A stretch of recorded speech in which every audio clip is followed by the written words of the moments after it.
We are here today with Chloe and No Bones About It Puppy Day School. Today we are going to be working on the foundations for our walking on leash. Our leash skill initial foundation is called Reward Zone or Fun Zone. And this is what Chloe is so perfectly demonstrating. Well, she was, now I say that.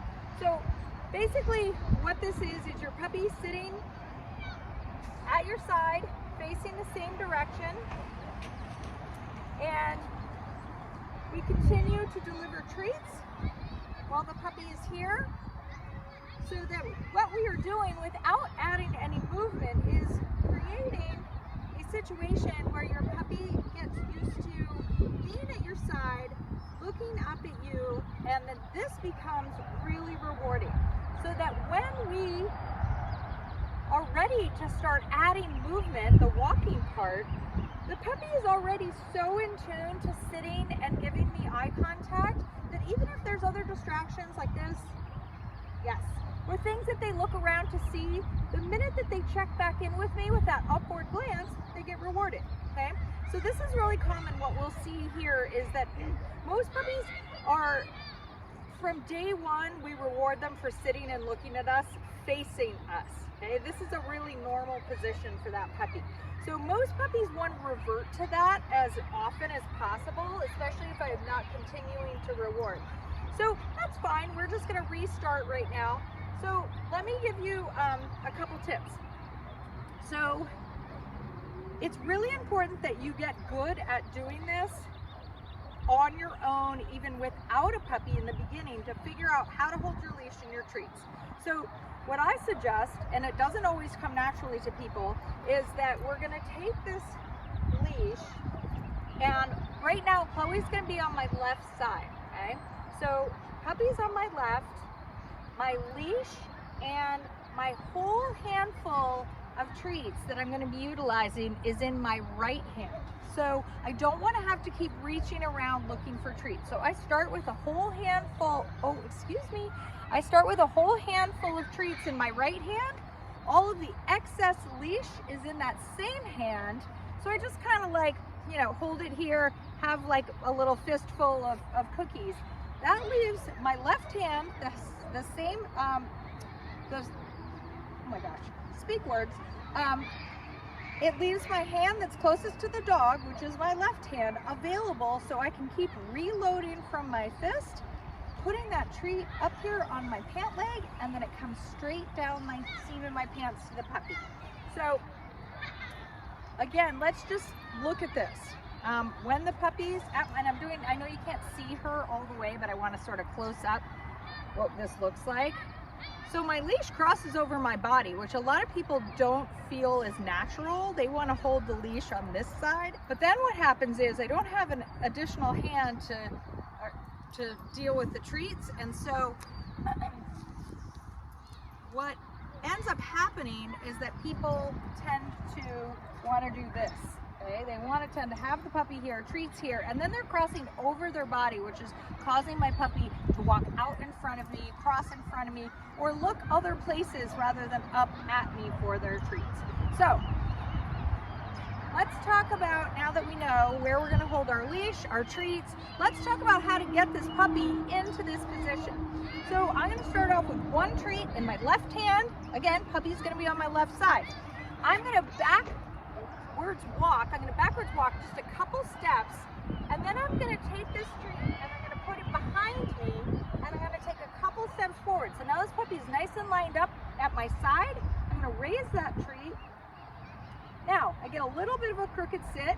I'm going to show you how to fix that in a second, but that's okay. I'm going to try it again.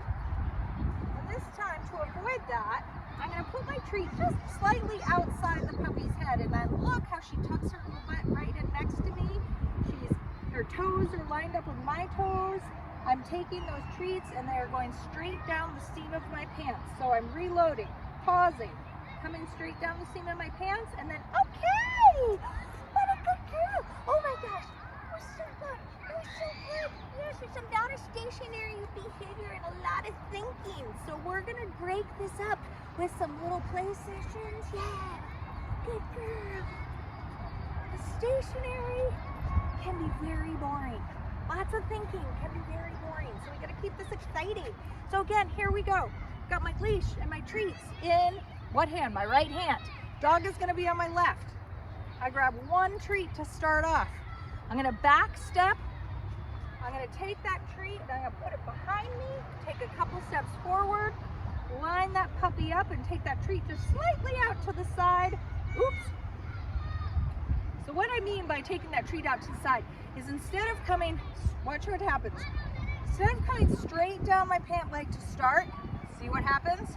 Puppy spins in front. So what I'm gonna do is I'm gonna take that treat and put it slightly outside her head so that she tucks her butt right in next to me. Yeah, good girl. That's a little bit, almost, she kind of overcorrected there, but that's okay. I'd rather have that. Okay, good girl. A little closer.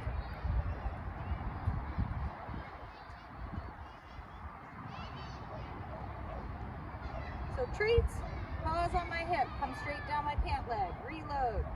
Pause on my hip, come straight down my pant leg. That pause is important because it causes that dog to have a little bit longer eye contact. I want to go for 5 or 6 treats in a row and then release the dog. Okay, good girl. Oh my gosh, you're such a good girl. You're such a good girl. I love that. I love that. All right, so now what we're gonna do is, hi. Oh, our fans can't see you. Come here. Come here, kitty pie. Oh. So now what we're gonna do is we are gonna start adding a few steps at a time. And this Fun Zone Reward Zone is not something that you're ever gonna do for long periods of time on any walk with a puppy. Even when they get good at this, you might do it just while you pass another dog, just to practice eye contact. But you wanna, and it really encourages your puppy to learn to stay close and not be zigzagging all over the place, which I don't love at all. But when you're at a walk with a puppy, they need a lot of time to sniff and investigate and learn about their world. I want to stop and give you tons and tons of time to just check everything out, because mental stimulation for a puppy is really, really, really important. It's how they learn about their world. So we're going to see what this looks like when we start adding a few steps here and there, and I would highly encourage you to practice this indoors, just around your living room. You can even drop your leash just in a kitchen or hallway or things like that till you get good at this and the puppy gets good at it. Okay? So here we go. So never gonna have tons, I'm never gonna hold my leash at the end like this when I'm practicing this. There's way too much slack and leeway to get caught up. So I kind of bunch it up like that. So there's just enough room between me and the puppy, but I don't want it tight. I want a little bit of a loop or a little bit of slack in that leash. And then I'm just going to say, let's go.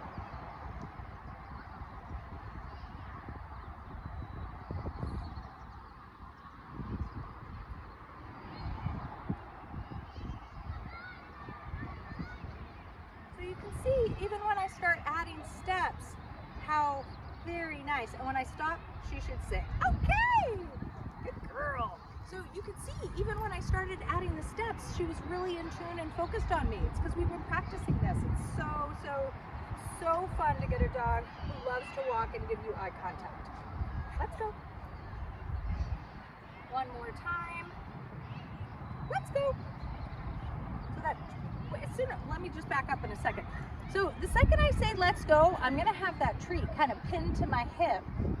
And then as long as I'm getting eye contact, I'm going to give her my marker word yes, and that treat comes down and she gets rewarded.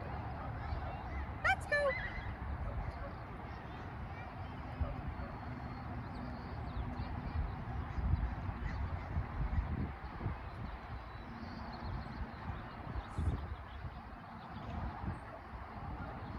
Such a cute little prance.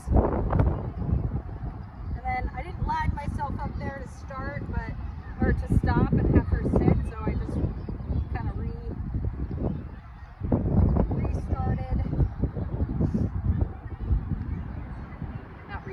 I reset myself, okay, as I came to a stop so that I was ready with that treat to get her into that sitting position. So great job this week, Miss Chloe. We're super proud of you, and we will see you guys next time.